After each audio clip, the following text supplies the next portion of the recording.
Hey, Dooberteers, welcome back to the show. My guest today is somebody who I think you're really going to enjoy hearing from because after a very long and extensive and illustrious career in nursing, she's now pivoted her talents to help out the community and help out with cats. And so I'm really excited to have her on the show today. Denise, thank you for coming on. Welcome to the show.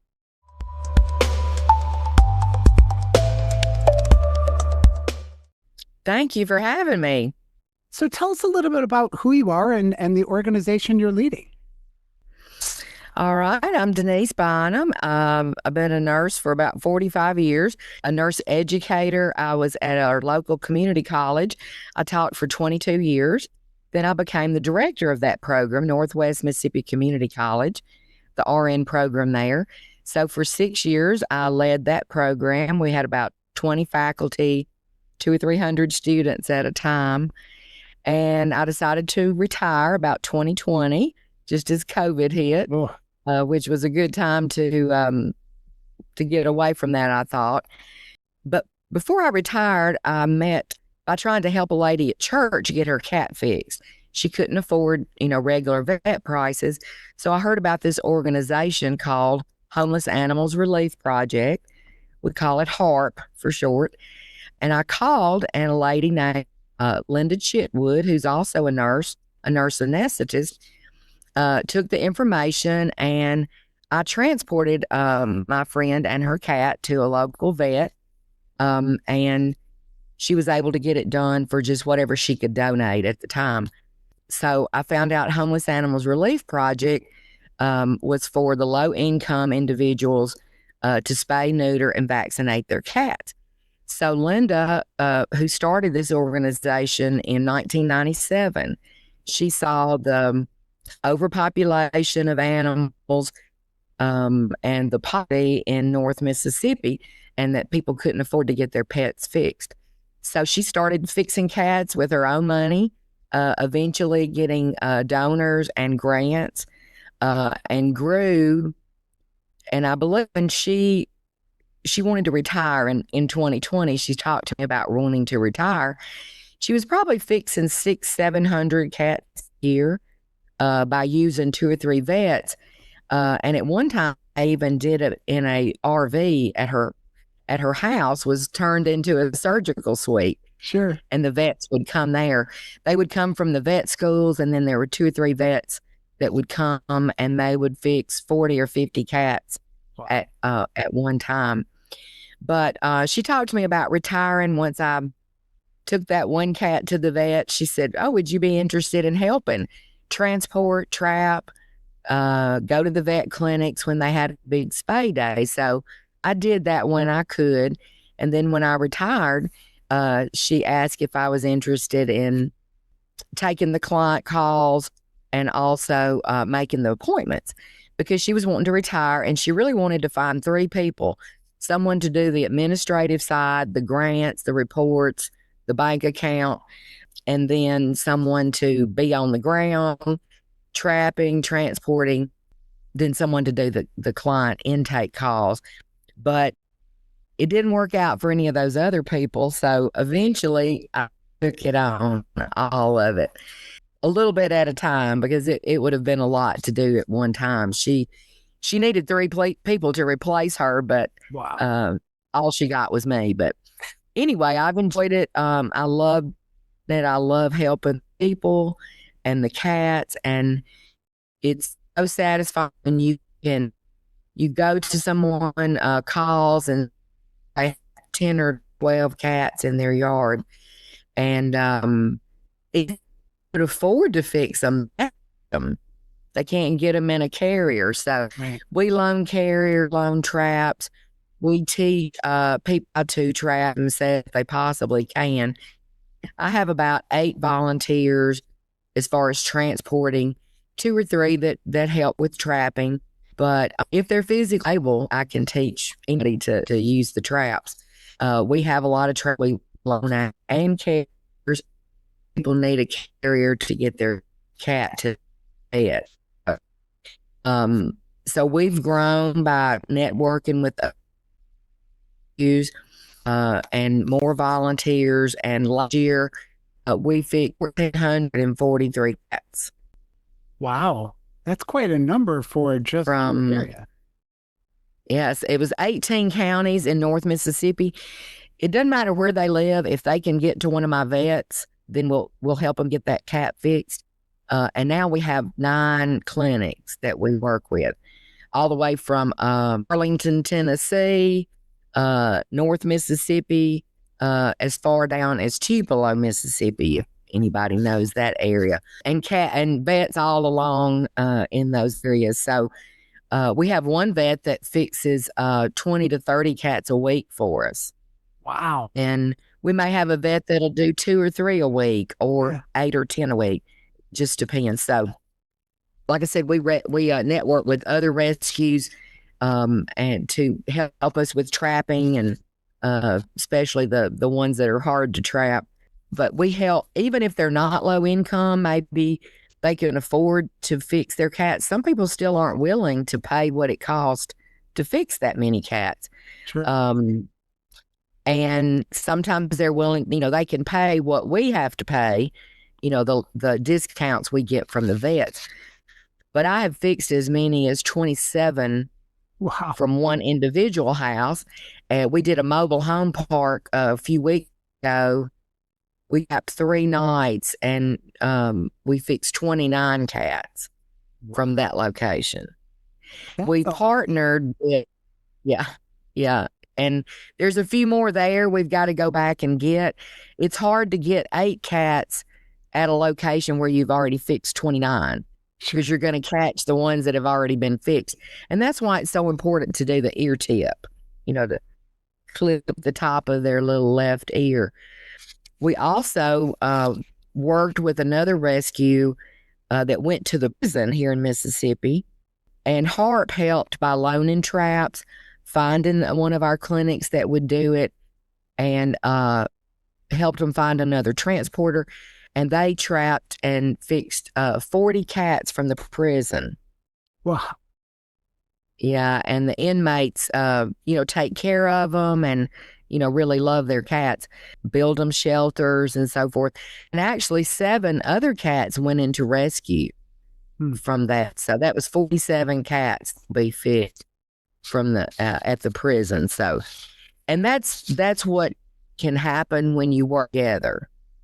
That rescue wanted to do this project, had the funds to do it, but needed help, needed another transporter, needed a clinic that would do it, needed traps and carriers, to make it happen. So I did what I could to help her make it happen. So we do that a lot. I say I call in the big gun sometimes when I call my rescue friend, Natasha from 9 Lives. When I have a cat I can't trap, Yeah. I call her. She's got all the tips and tricks as to how to get the cat that can't. She does. I call her MacGyver. She has remote control traps. She has all the tricks. We have trail cameras we put on them, Okay. so we know when they're coming. We know when they're trapped.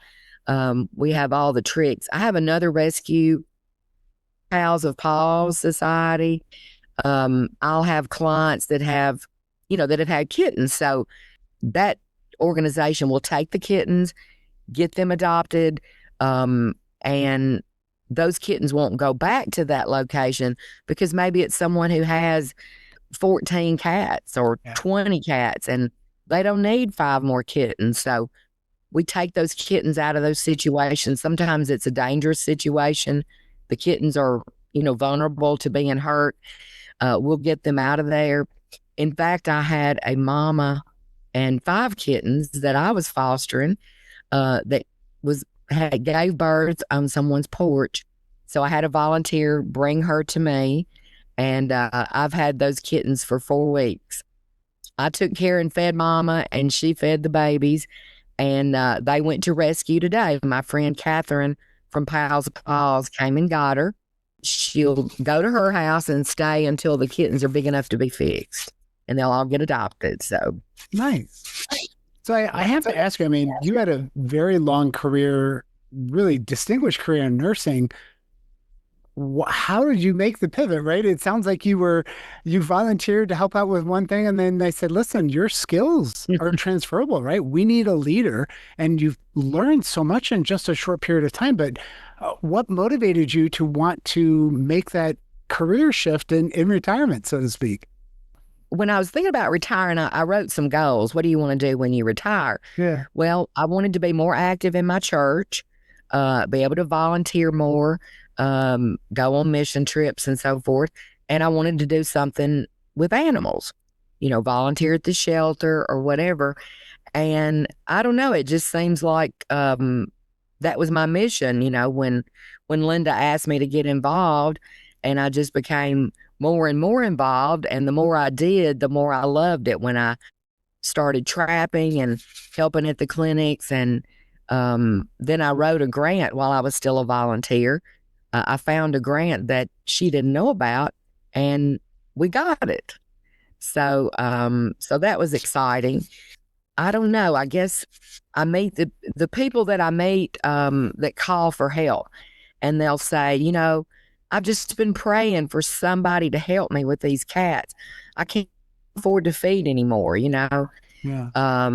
And I found your number, or somebody gave me your number, maybe vet clinic, shelter, or somebody else that we fixed, and they'll just be grateful that they found somebody to help them fix their cat, either at a price they can afford, or they can afford.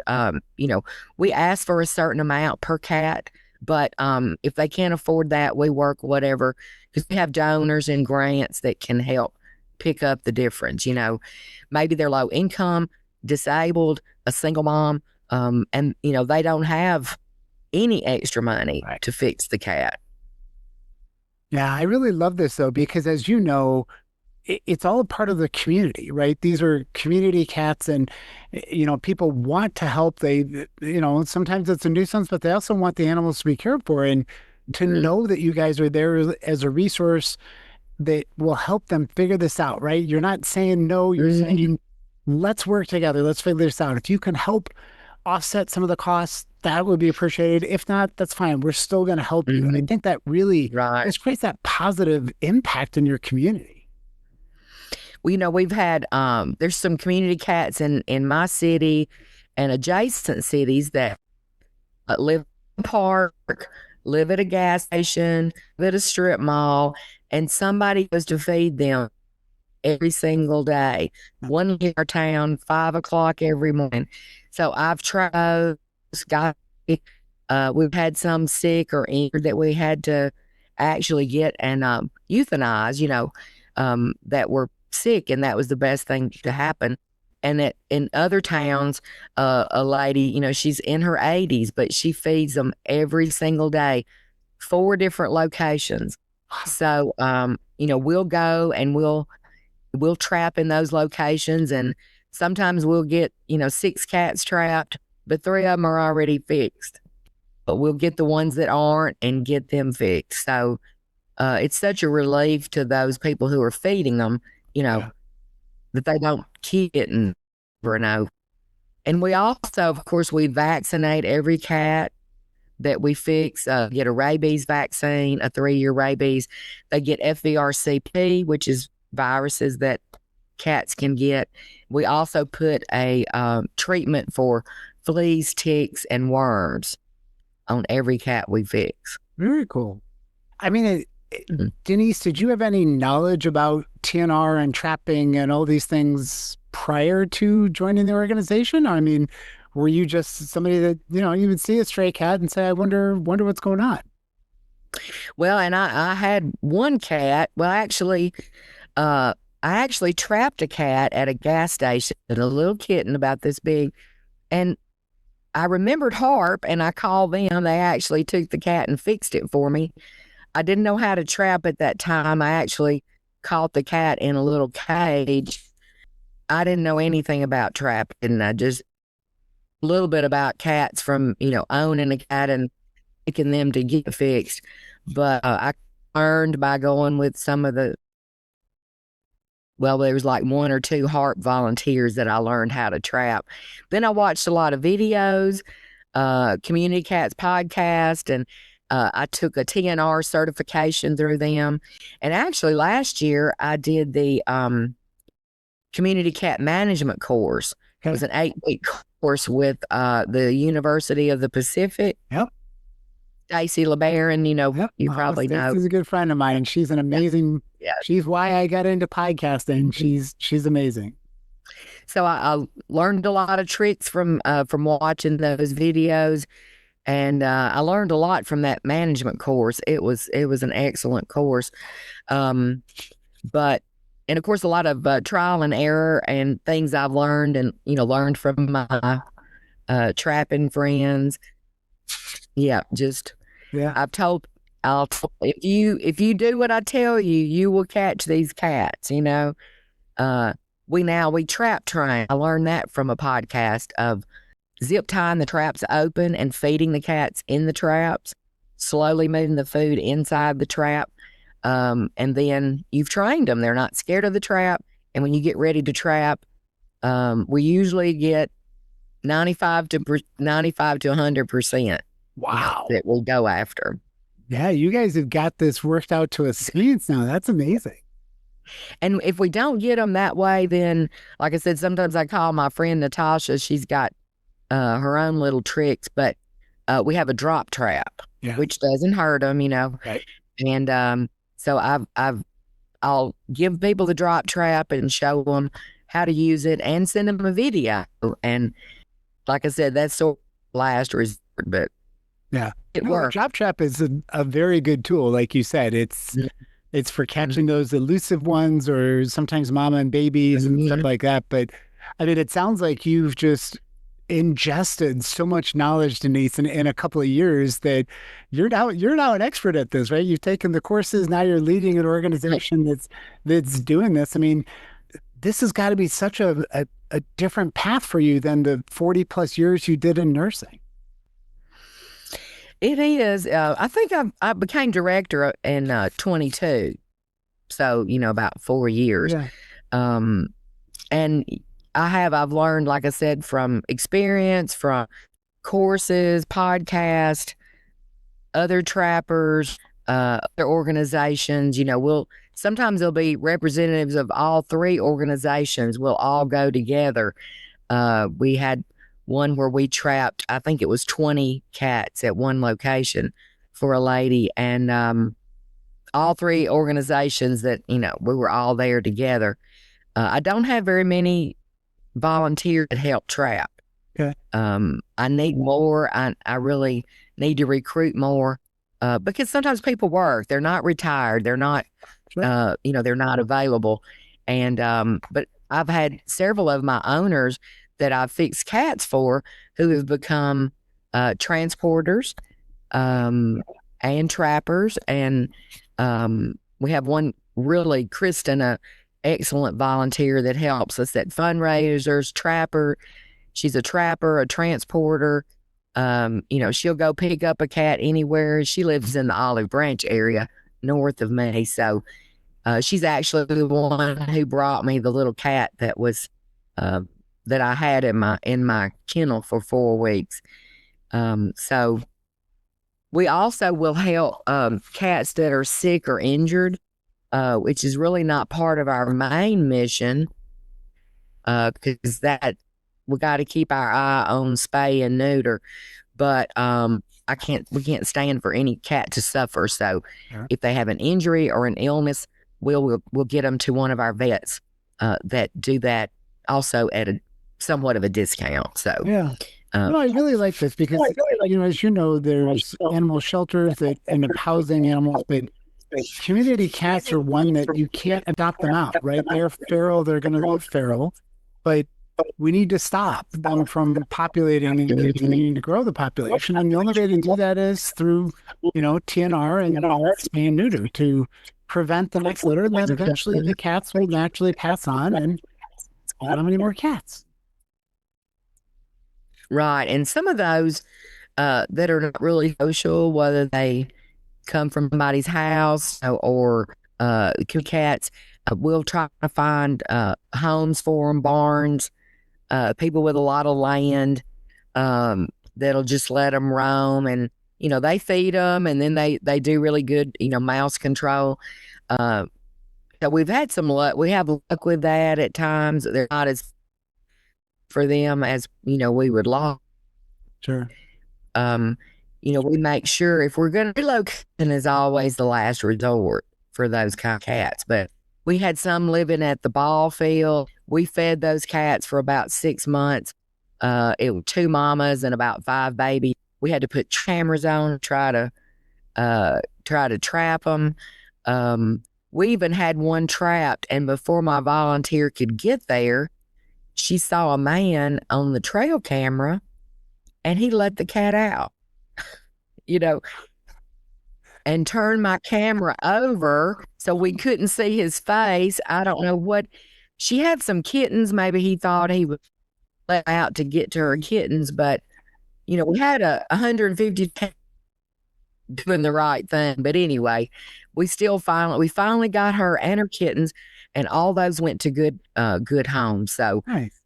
We've had a lot of situations like that, but we've also helped. There was a wreck on the interstate, and the cats and dogs got out. These people's beloved pets, and my friend Natasha at 9 Lives borrowed my trail cameras and traps, and it took a couple that had been lost on the interstate and reunited them with their owner. That's cool. So yeah, so there's side missions that you guys end up doing outside the normal mission. So yes. Denise, as we start to come to the end of the show, I always like to wrap up with a quick set of, I call it the lightning round questions, where we just learn a little bit more about you. So you ready for my questions? All right. I think I know the answer to the first one, but you do have dogs and cats. So if you have to pick one, do you prefer kitten purrs or puppy broth? Oh, don't make me choose. I don't know. I guess Nick, my dog, is my first love. Yeah. You gotta love the puppy breath. There's something about that.